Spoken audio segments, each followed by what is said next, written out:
Tasmania, an ancient island with 100-million-year history, holds clues about the way the world was once shaped.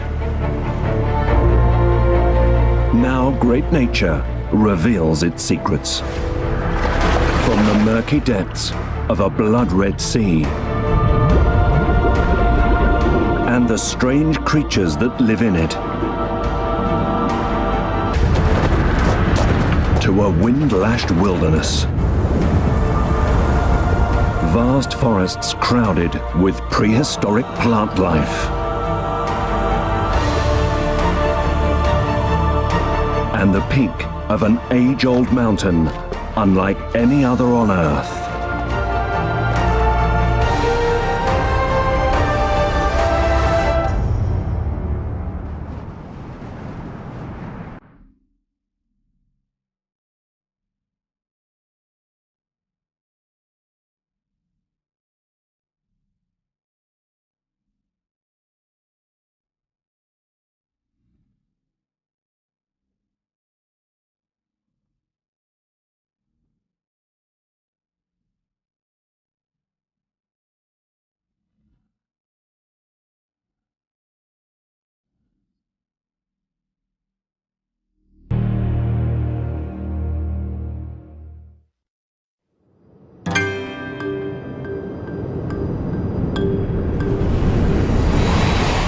The Great Nature Team is travelling to Tasmania, an island 240 kilometres off the southern tip of Australia.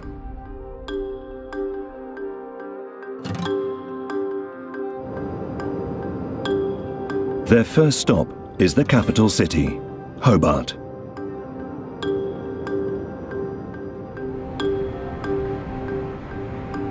It's November, mid-spring in the southern hemisphere, and the seas around Tasmania are crowded with oysters, scallops, and other marine life that help feed the islanders and support the local economy.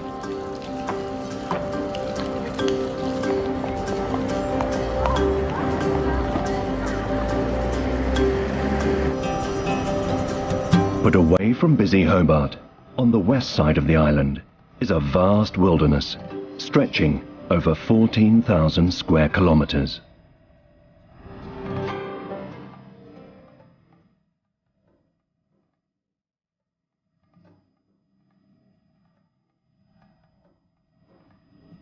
Among its dense forests and misty mountains are clues to the incredible forces that shaped the Earth as we know it today.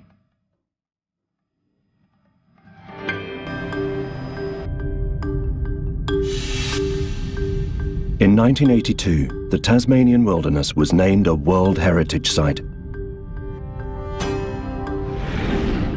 And among all the incredible places here, one in the southwest is unlike any other. Bathurst Harbour.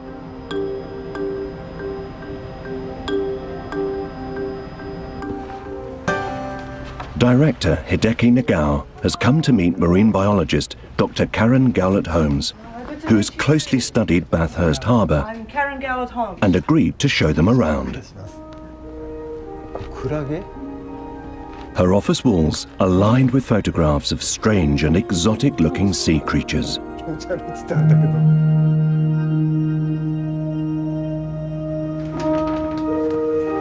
They're among the 50 rare species that live in the Tasmanian Sea, and the rarest of all are found in Bathurst Harbour. Here. Yes, there. And this is in the Southwest National Park. It's 150 kilometres and a 2-day journey from Hobart to the harbour, and careful preparations are made for the trip.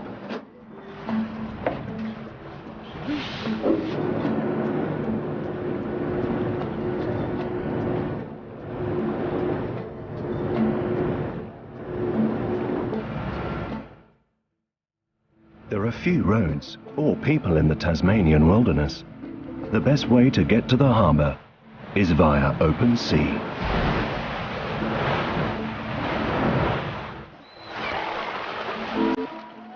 A colony of Australian fur seals race to greet the passing ship.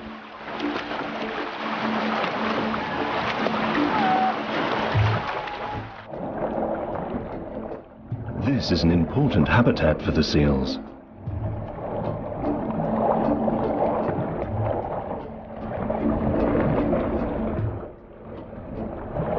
The seas around Tasmania are a rich hunting ground.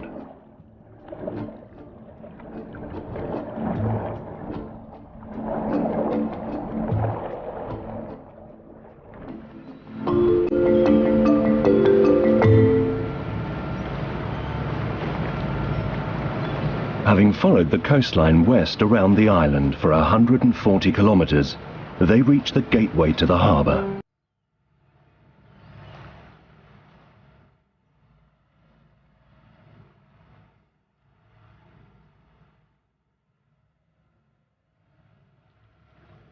A narrow inland channel, around 10 kilometres long, connects Bathurst Harbour to the sea.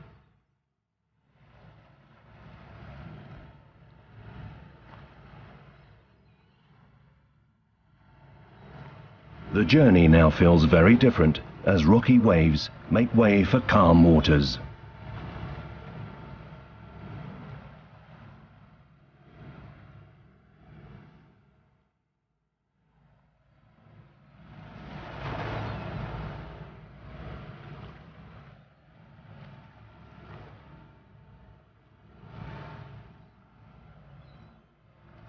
One hour later, they get their first glimpse of the mysterious Bathurst Harbour.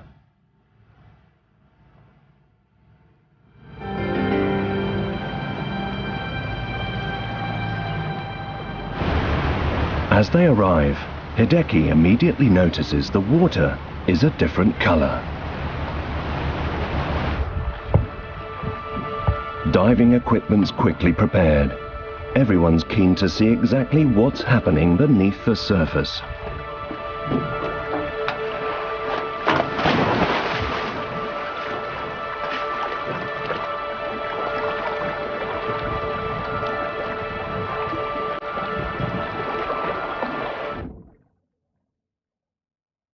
If the water looked strange from above, it looks even stranger from below.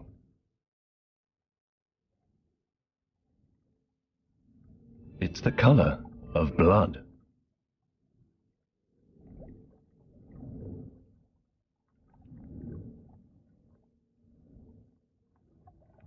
The red water shuts out the light, and it's difficult to see as they carefully measure their descent to the harbour floor.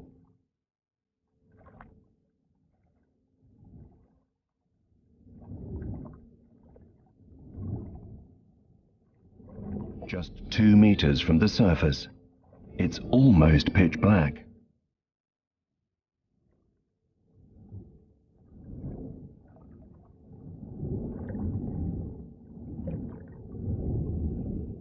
By the time they're 4 meters down, it is.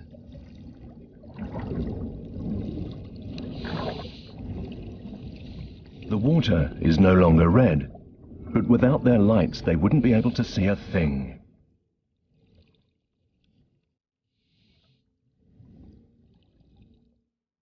Sand clouds the water as their feet hit the harbour floor.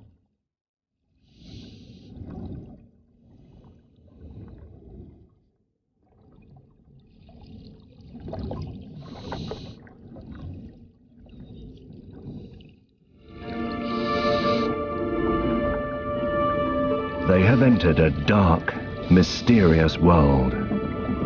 And incredibly, they are just 7 meters from the surface.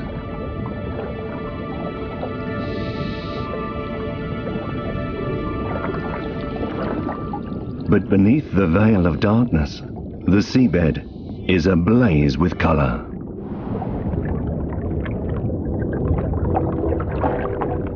A patchwork of coral sweeps across the harbour floor.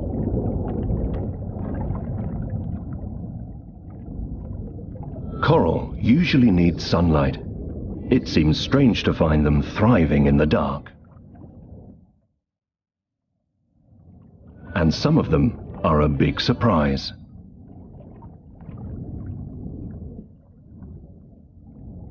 These gently waving tendrils are a species of coral called sea whips.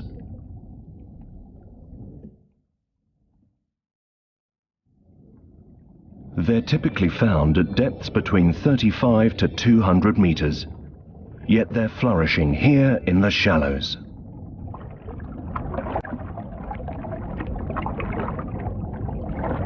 Bathurst Harbour seems to have been invaded by creatures from the deep. Like this tiny animal.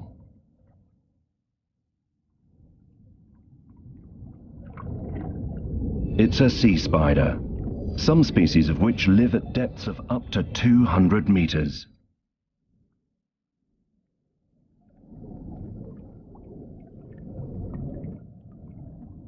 The astonishing life in the dark continues to unfold.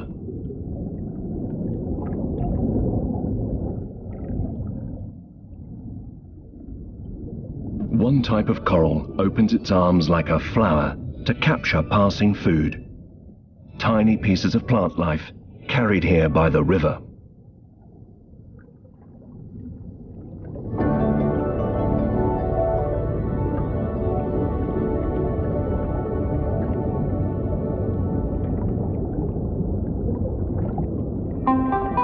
Other types of coral look even more bizarre.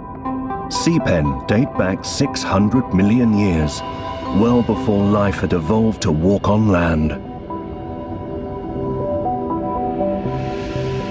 There are unexpected sights everywhere they look. Colonies of stalked Ascidian,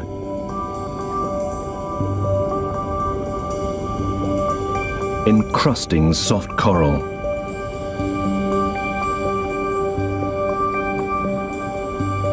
even slate pencil sea urchin that are normally found 600 meters down.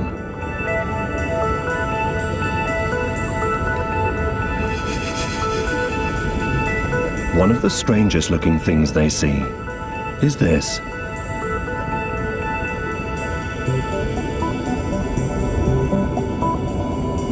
It's a draft-board shark egg.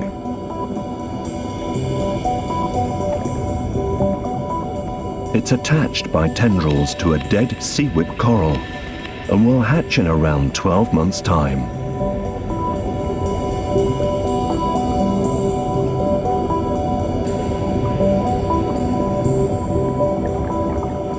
A draft-board shark patrols the shallows.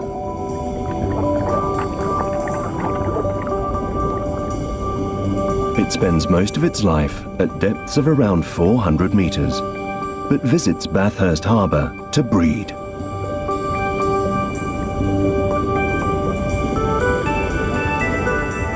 This is a good place to lay its eggs, as there are few predators.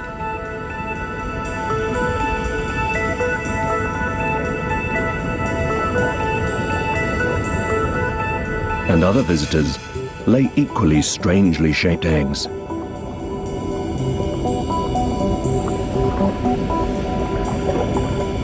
The babies are inside the bulge in the middle.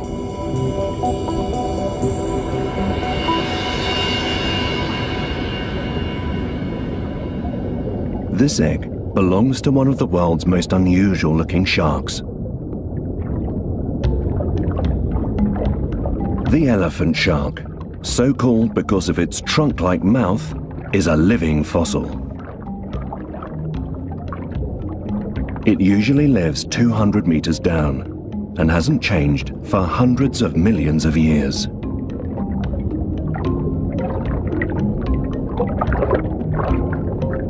The further they look, the more deep-sea species they find.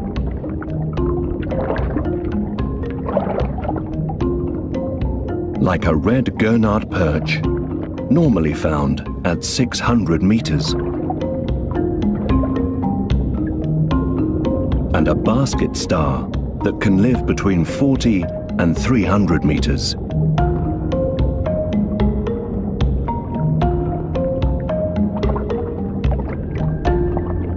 Hideki wants to know if the presence of deep-sea creatures is somehow connected to the red water. They collect a sample of water from the bottom of the harbour. and a sample of red water from the surface. Hideki volunteers to see if they taste different. And they do. The red water is far less salty, and that's an important clue. The average depth of Bathurst Harbour is less than 10 metres, and it has two distinct layers. Clear seawater at the bottom, red freshwater on the top. This creates a very special environment.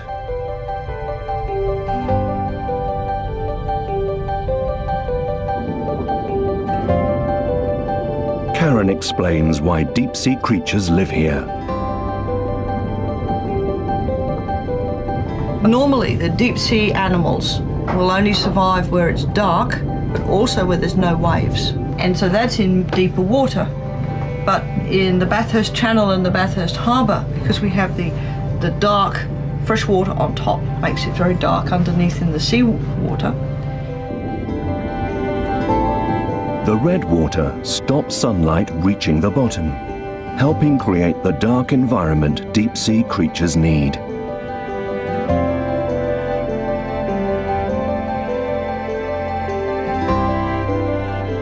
There's also less oxygen in the red water, which makes it hard for plankton to breed.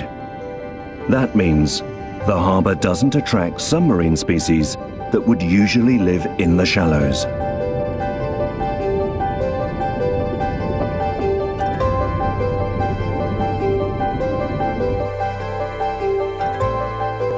Another thing deep-sea creatures like is the fact that the harbour is so still.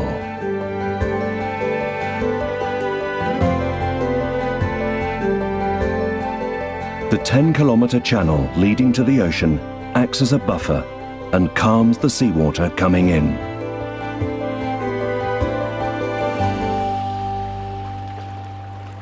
Bathurst Harbour's red waters are a revelation.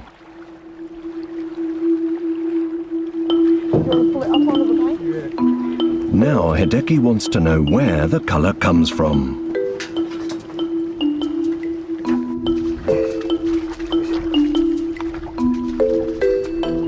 To find out, they're back on land, but it's far from dry.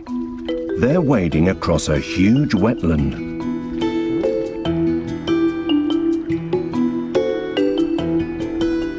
A makeshift bridge leads across a river running into the harbour, and its water is just as red.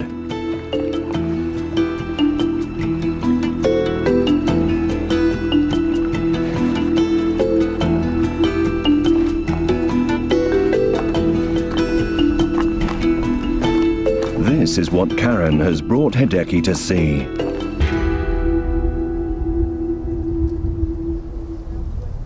Button grass, a type of grass that only grows in wetlands, spreads as far as they can see. The red colour in the water comes from the peat the grass is growing out of.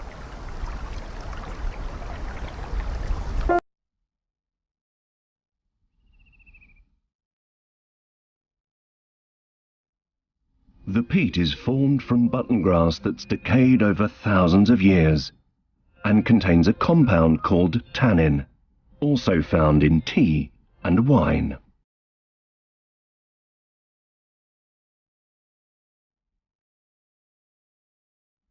The tannin seeps out of the peat and is washed away by the rain.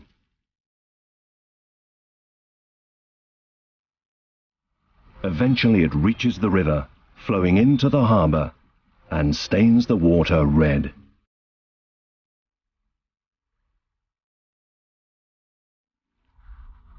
When the tannin-stained water reaches the harbour, it stays there. It doesn't flow out to open sea because of the channel.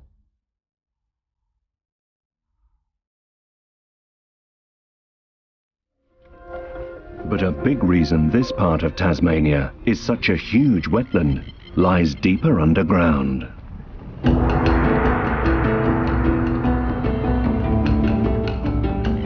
Beneath the peat are layers of a type of white rock called quartzite.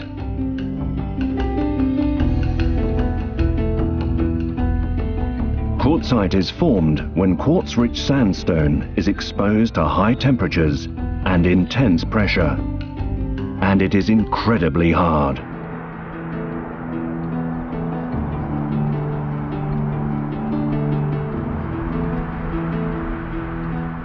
It's remarkably resistant to erosion and is spread beneath the soil across a large part of West Tasmania.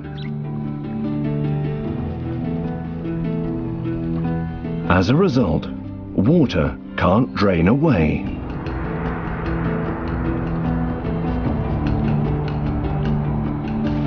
And Western Tasmania receives a lot of rain.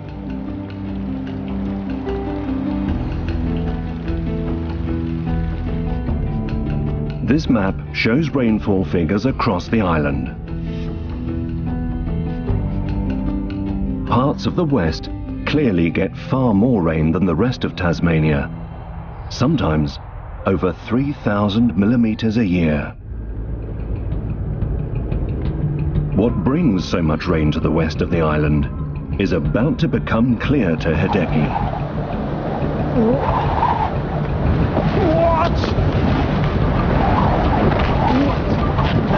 It's connected to the fierce westerly winds.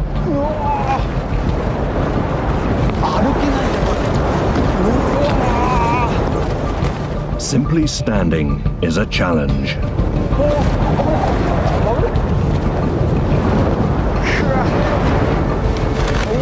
Hideki's wind speed measuring anemometer is almost pushed to breaking point. 22.5 meters a second is gale force.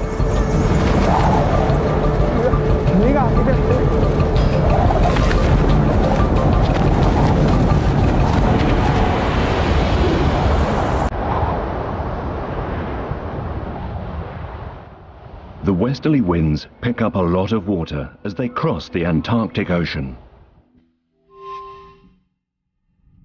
And a range of mountains blocks their passage across Tasmania.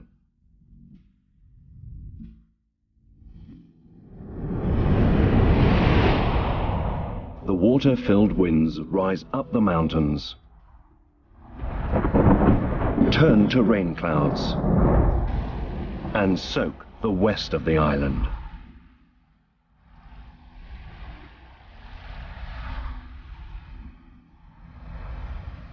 Dry winds then sweep down the other side of the mountains, and with them comes a drier climate.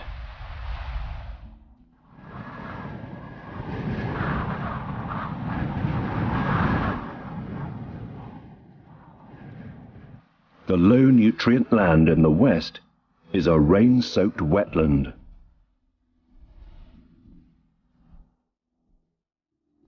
Initially, button grass is one of the few plants that can flourish.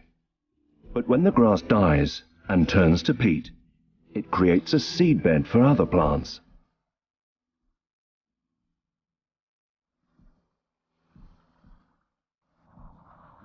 Over time, large areas of the wetland have turned to rainforest. The next landmass off the coast of West Tasmania is South Africa, and that means the prevailing westerly winds travel over 10,000 kilometers before reaching land. Subsequently, Tasmania has some of the cleanest air in the world.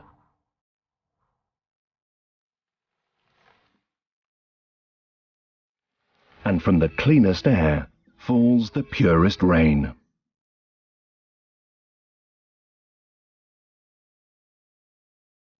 Many houses in Western Tasmania have large water tanks outside, and rainwater is enjoyed straight from the tap.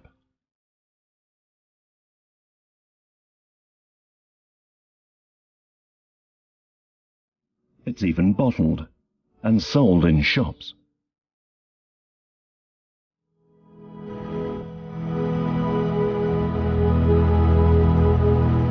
Millions of years ago, Tasmania separated from the South Pole as the world we know today began to take shape. Most of the forests in the west of the island are eucalyptus forests. It's thought eucalyptus first appeared 70 million years ago, which, given the ancient history of the Earth, is relatively recent. Normally, eucalyptus trees like dry weather and plenty of sunshine.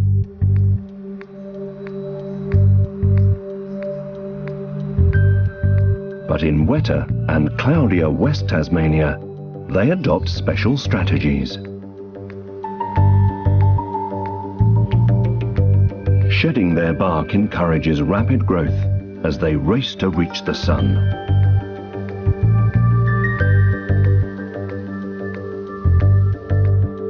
And it's thought discarded bark has another use.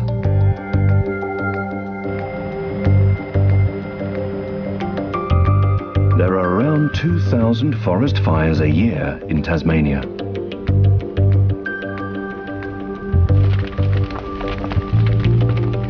Fire is disastrous for many trees.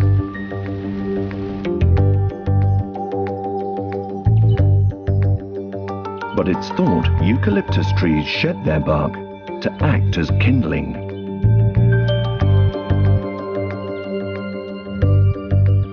Fire is one way of eliminating the competition.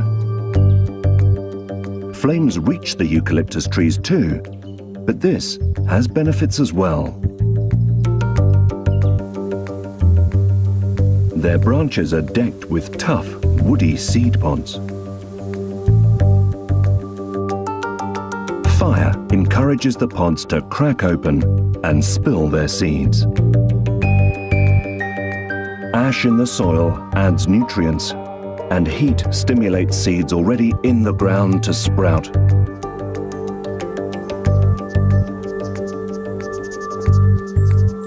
From button grass to eucalyptus trees and back, it's a pattern that has been repeated in West Tasmania for millions of years.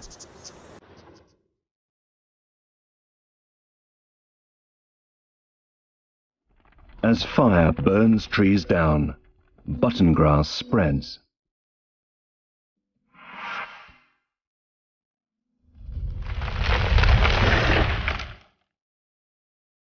Eucalyptus trees follow and eventually block out the sun.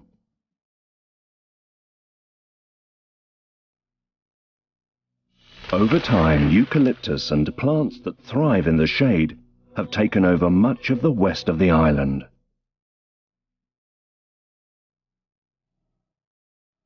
But on the higher ground and mountains, forest fires are rare because of the heavy rain. Eucalyptus hasn't taken over here. These forests are almost the same as they were 200 million years ago.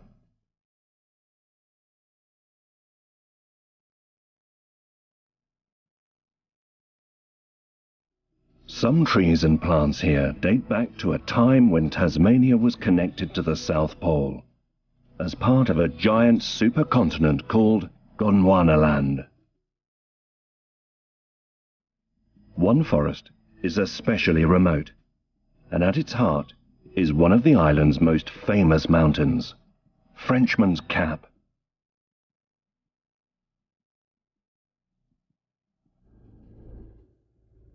Hideki and the team are back on the road as they set off to explore the ancient wilds of Tasmania. There you go. Leading the way will be a group of nature experts and tour guides.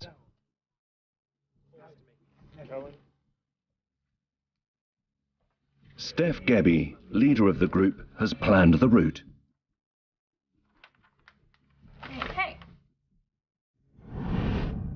A tough 26-kilometre trek lies ahead as they explore Tasmania's ancient forests.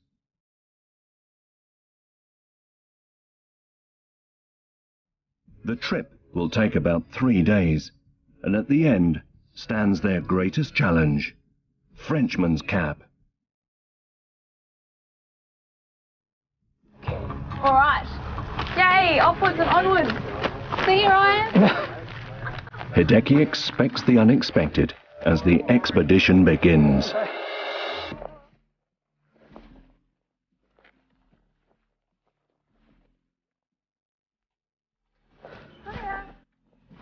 They need to cover around 17 kilometers on day one, and to reach the campsite in 6 hours before the sun sets.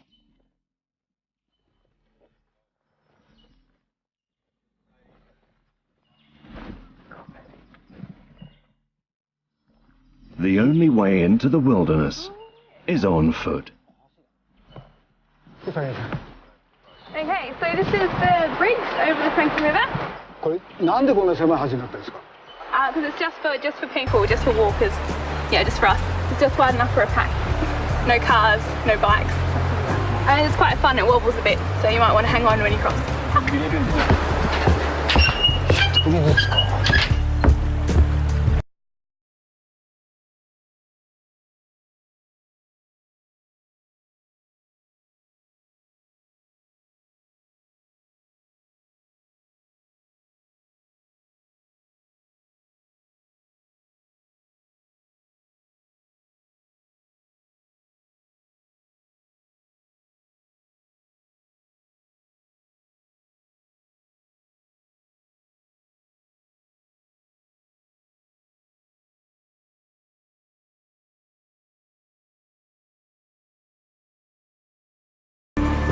Okay, so we're going to have a little break here.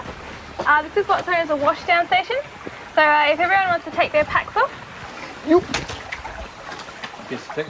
The forest is full of rare and endemic species, and preventing potentially harmful bacteria from entering on their boots is vital. 大事に守ってんだね。こんなこともするんだ。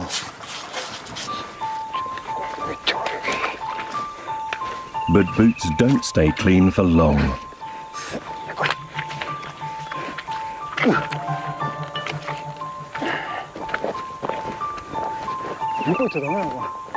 And with Steph watching, it's a mistake to try and avoid walking through the mud. 避けたい。する。Sorry。はい、すみません。Sorry。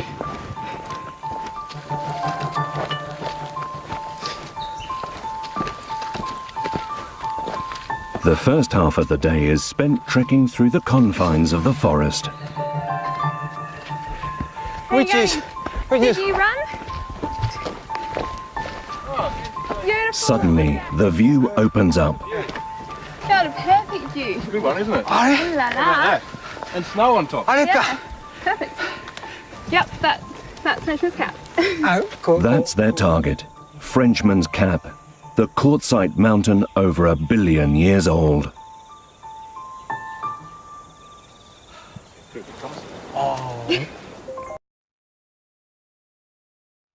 Patches of snow still cling to its peak, and standing between them and this remarkable mountain is an ancient forest that holds a key to the past.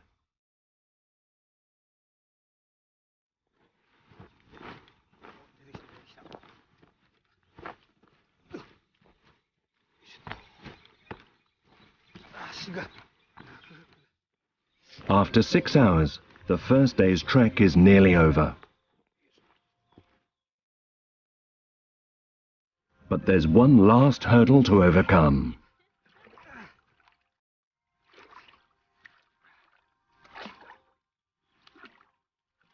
Their path has turned into a quagmire.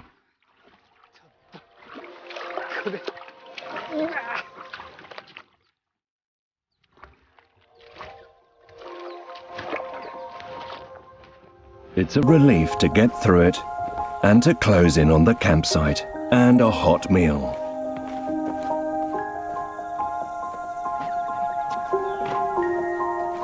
As they arrive at camp, Steph spots they have an unexpected visitor.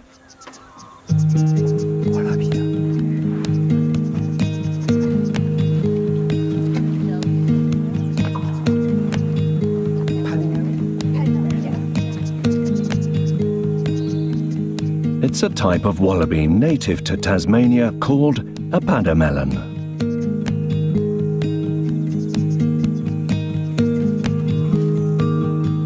And it seems less interested in the new arrivals than in finding some food.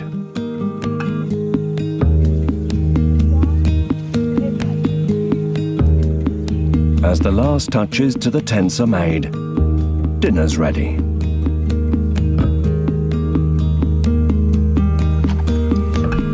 Moroccan lamb stew, the perfect end to an exhilarating day. You learn something every day.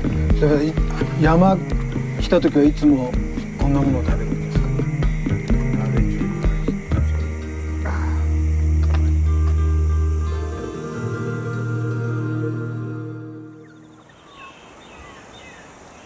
Day 2 arrives, and the journey continues.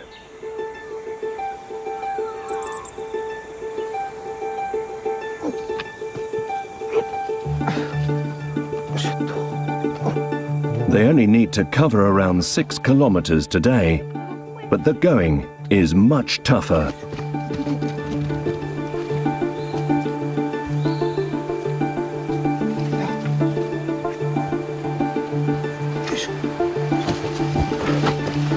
Everyone carries around 15 kilograms of equipment, and now they can really feel its weight.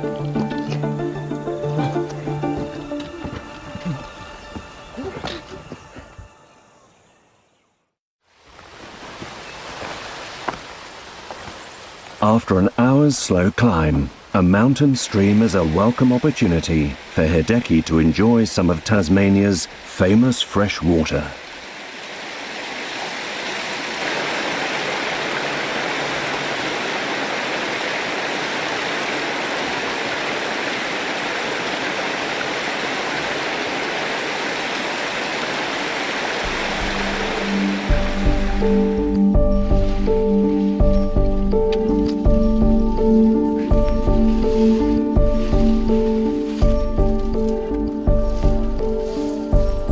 As they climb higher, the route becomes much rockier and more precarious.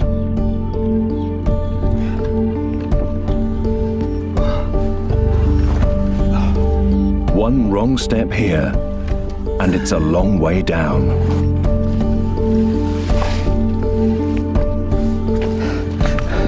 But Steph's found one of the forest's age-old secrets. すいません。 Look what I found! Our first Vegas. Come on up if you want. よいしょ。あ、なにこれ。 Perfect. It's an ancient type of tree called fagus, and its leaves are the same shape as the fagus found in the South Pole.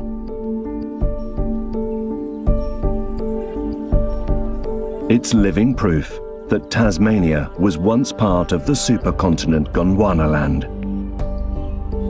And Hideki notices the leaves are strangely sticky. Yeah, so that's usually a defense against the cold. So if leaves are small and hard with like a waxy coating, then it stops the actual leaves freezing. So if you get like a really cold snap over spring, then it won't kill off the leaves. From green in spring to yellow in autumn, fagus are the only trees in Tasmania that change colour.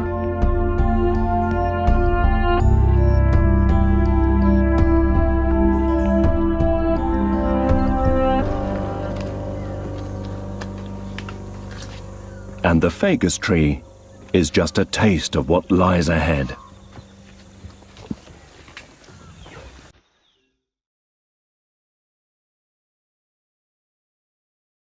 An age-old forest stretches out before them.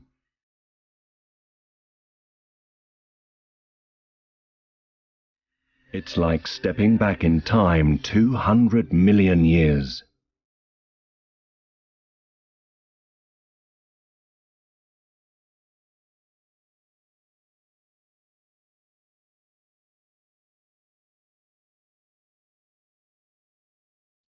Tasmania is the only place in the southern hemisphere with a cool, temperate rainforest this size.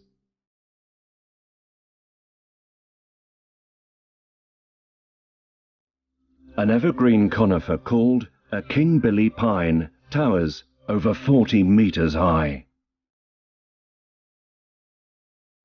King Billy pines are only found in Tasmania, and they date back 150 million years. The Tasmanian sassafras is another rare giant. This one is around 45 meters tall and secretes a sweet scent.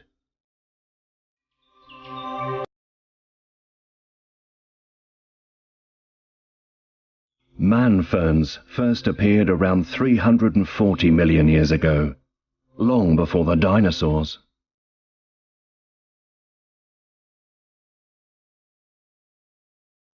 And when spring arrives, the claw-like flowers of the Tasmanian warata bloom.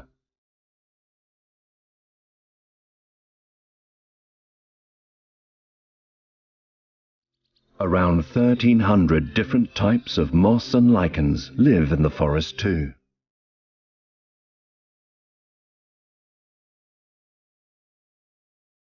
It's a living museum of plants and trees.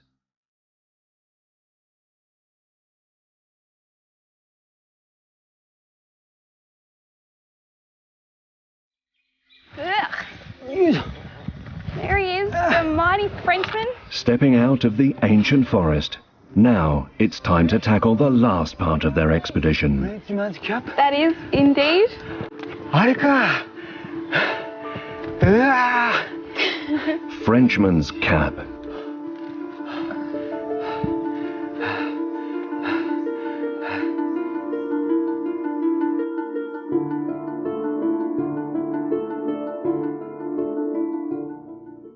The mountain towers over deep and dramatic valleys. Shifting glaciers during the Ice Age have shaped breathtaking scenery.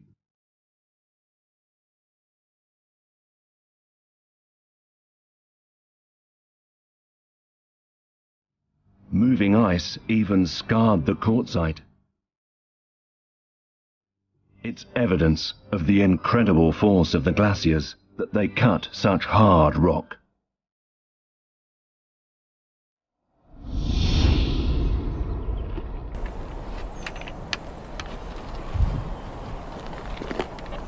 Day 2 draws to a close as they approach the campsite.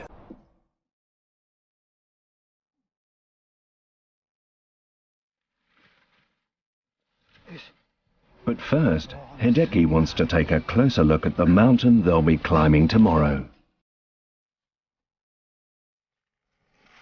The mighty Frenchman. あ、これフレンチマンズキャップ。 Yep. うわー、すっごい近く、真下に来たな、これ。うわー、これか。Pretty impressive. For over 1 billion years, Frenchman's Cap has withstood incredible tectonic forces and giant moving glaciers.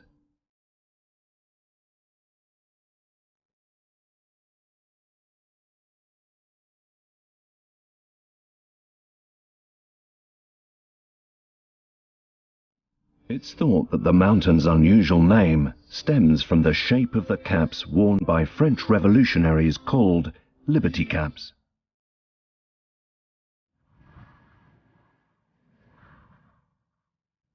Hopefully tomorrow, Hideki will see the Tasmanian wilderness from the top of this extraordinary mountain.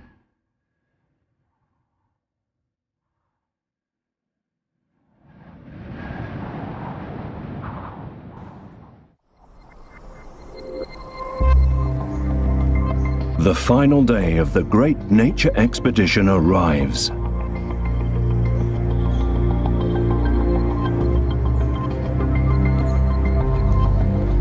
It's only 3 kilometers to the summit, and they can leave most of their equipment at the campsite. But that doesn't mean they're in for an easy day.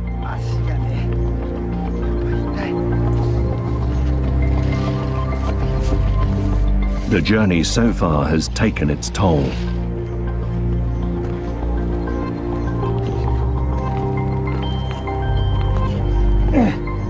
now they're at an altitude of over 1,000 meters.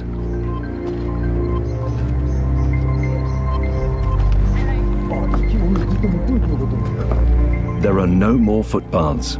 From here on, it's a steep climb.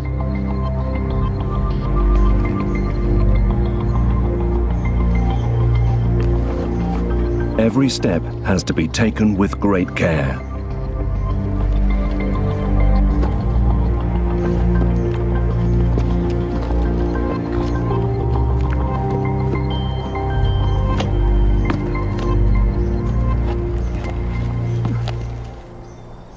Frenchman's Cap is home to Tasmania's oldest exposed rock, quartzite, from the earliest geological age, the Precambrian era, over 1 billion years ago.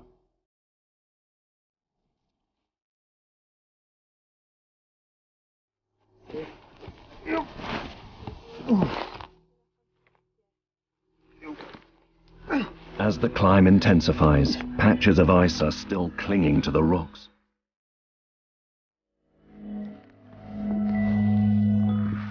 The last stretch of their journey is the hardest part of all.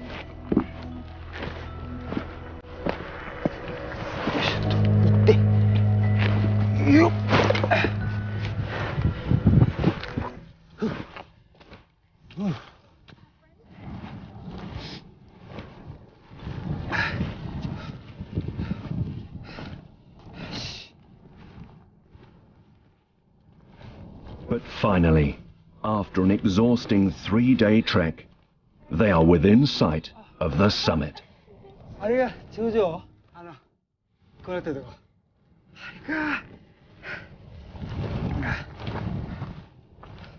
And it's been worth the effort.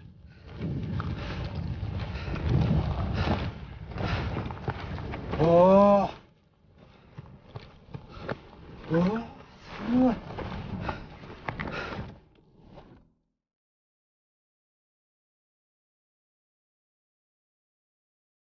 The view leaves Hideki speechless.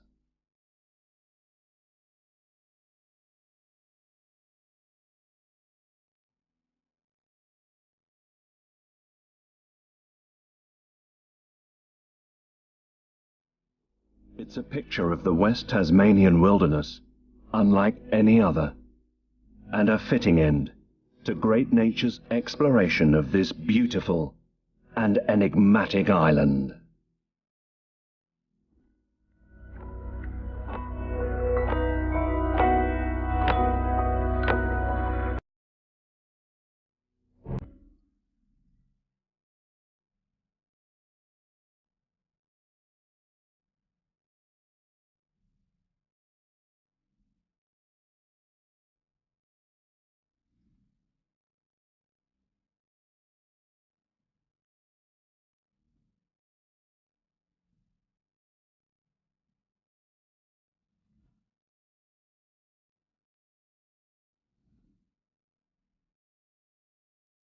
Forces that shaped the Earth as we know it today.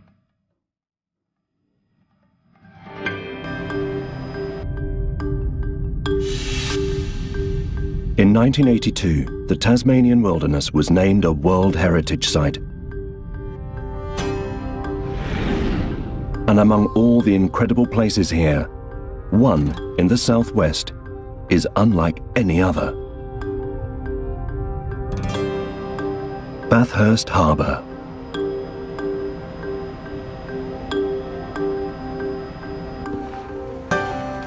Director Hideki Nagao has come to meet marine biologist Dr. Karen Gowlett-Holmes, who has closely studied Bathurst Harbour I'm Karen Gowlett-Holmes. and agreed to show them around.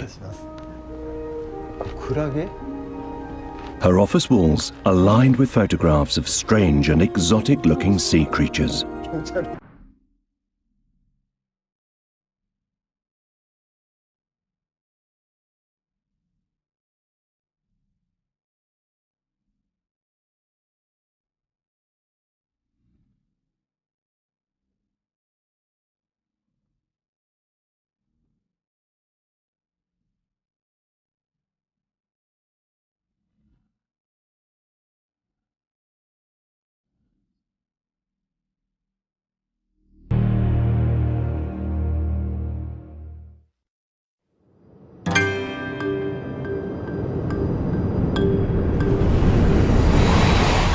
The Great Nature Team is travelling to Tasmania, an island 240 kilometres off the southern tip of Australia.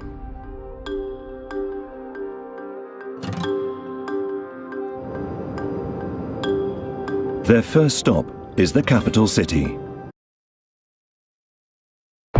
Tasmania, an ancient island with 100-million-year history, holds clues about the way the world was once shaped. Now Great Nature reveals its secrets. From the murky depths of a blood-red sea and the strange creatures that live in it, to a wind-lashed wilderness. Vast forests crowded with prehistoric plant life. And the peak of an age-old mountain unlike any other on Earth.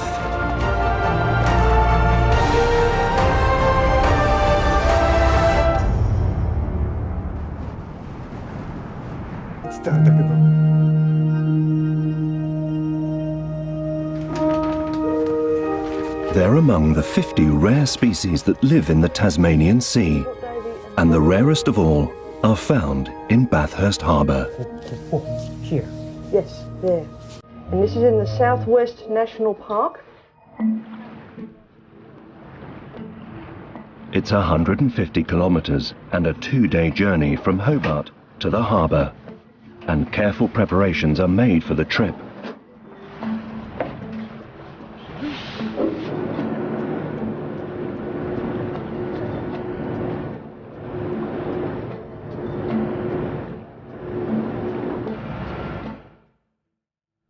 There are few roads or people in the Tasmanian wilderness. The best way to get to the harbour is via open sea. Hobart.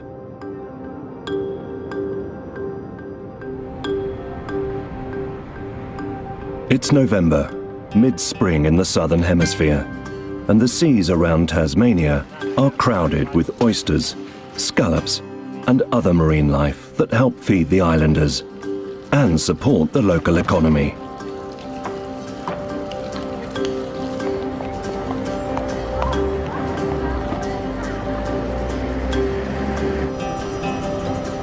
But away from busy Hobart, on the west side of the island, is a vast wilderness stretching over 14,000 square kilometres.